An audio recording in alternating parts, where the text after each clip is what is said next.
It's it's year 4, so got the whizzer. There's one of the locks on the dog field won't open, so it might be sunny-ish now, but this is what it was doing a minute ago. Not going to be doing much field work today. Anyway, while I go and sort this lock out with this, there's a little reminder of what we were doing 4 years ago today. Well, today we caught up with our arable farmer, Ollie Harrison from Merseyside, who at least has been able to enjoy the first dry spell since June. Here's our environment correspondent, Judy Hobson. This is the social distancing cab cam. At last, the rain has stopped and Ollie Harrison is preparing to plant spring wheat. We've had 5 dry days, which is the longest we've had since June last year together. I'm now having to roll the ground to keep the moisture in so that the wheat that we drill today will start growing as soon as possible.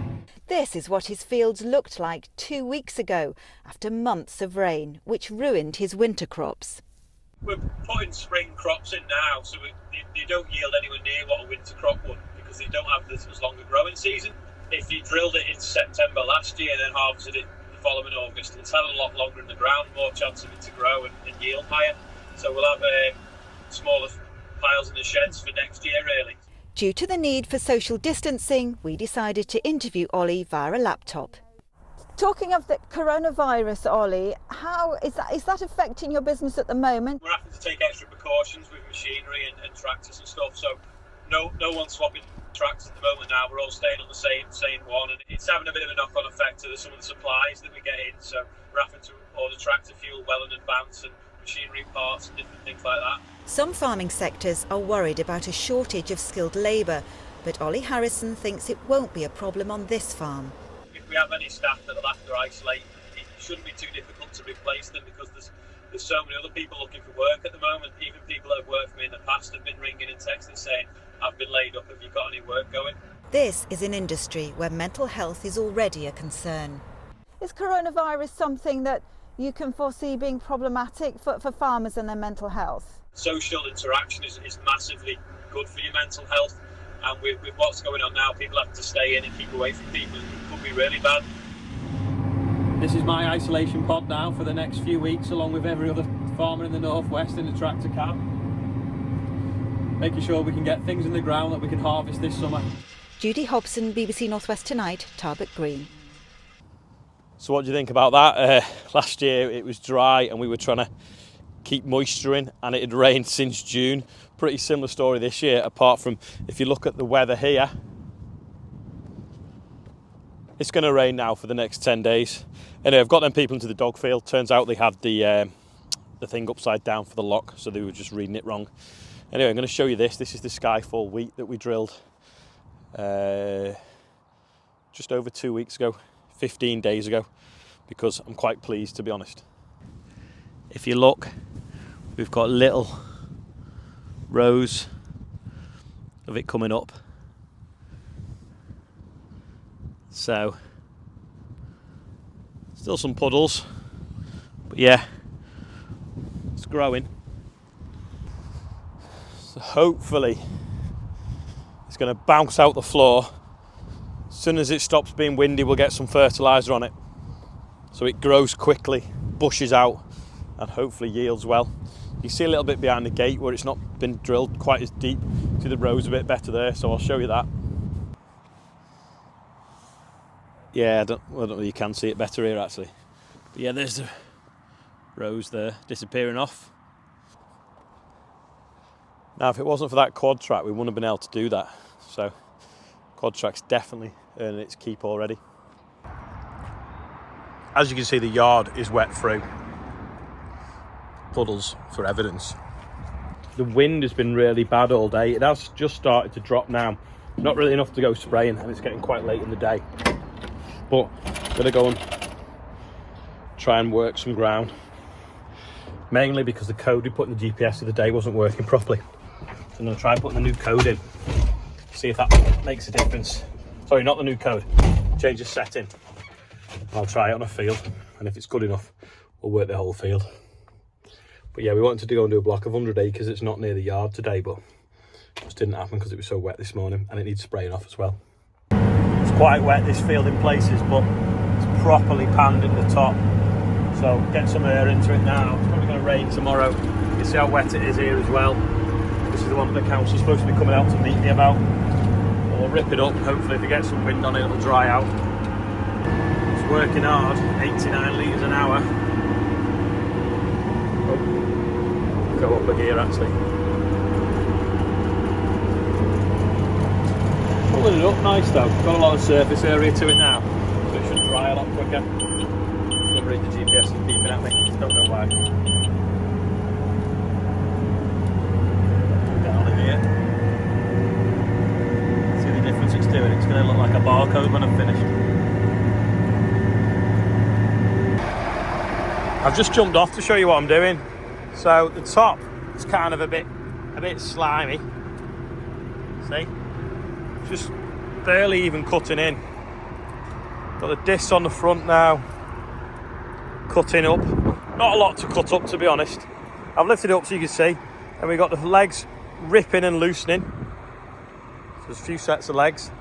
Then these star things leveling it off, and the packer just pushing it back down a bit. So if you look now, I'll go over here, you'll see better. We've got this massive surface area now and air in the soil. So when the sun bakes that, that'll dry up.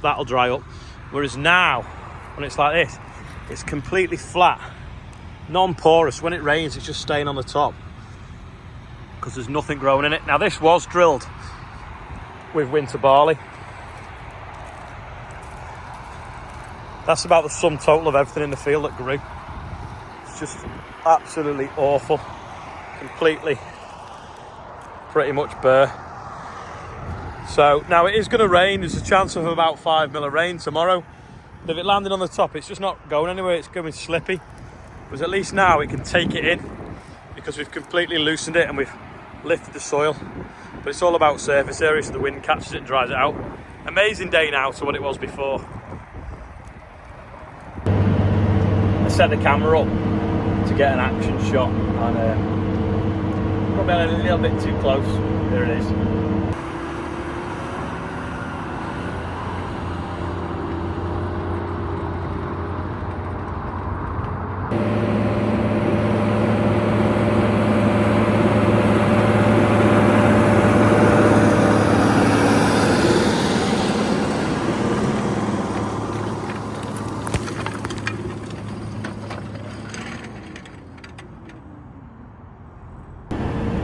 Train there heading to Liverpool.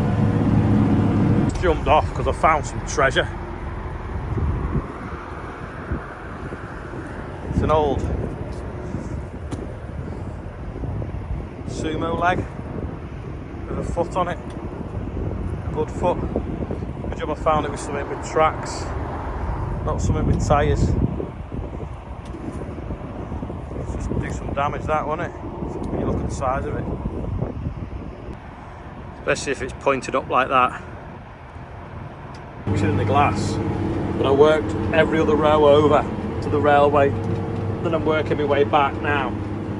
Can you see how much it's dried? Look at the line between this pass and the last pass in what, 45 minutes. Anyway, Rob's there now. Got a drone. I'm going to try and get a video, but he's having trouble taking it off.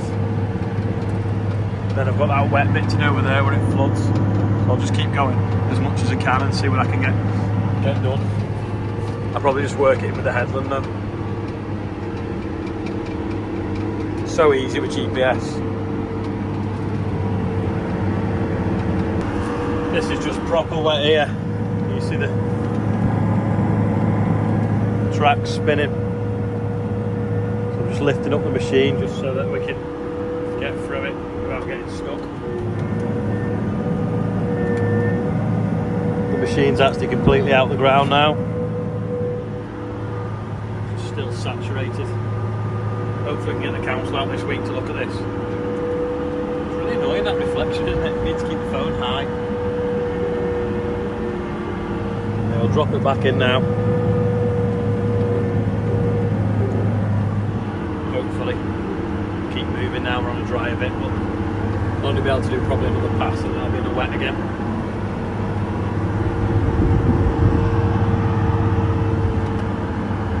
So much reflection, it's annoying.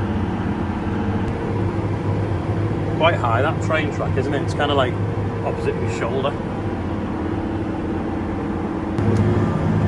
With having a disc on the front, it's really good because it's chewing through all that horribleness at the bottom of the embankment. But it's not stalling the legs or blocking like the sumo would. It's just chopping it all up and out the back. All brambles and everything. I've shut the blind at the back to try and stop some of the reflection, but I'm not sure if it's worked. Anyway, I've finished this field now. Just working my way back over to the gateway. I've had to go round all that wet bit along the road. Not a chance of getting through that. But can you see the stripe and the colours change there? That's just how much it's dried since I started the headland. So pretty pleased really with how that's going. And if we get this rain tomorrow, it should just drop straight to the bottom of it. Get some dry weather, then we'll get some barley on it. Dad's just been sat on with me for a bit, and he was saying that in '85, when my granddad died, he sowed some barley in May, early May.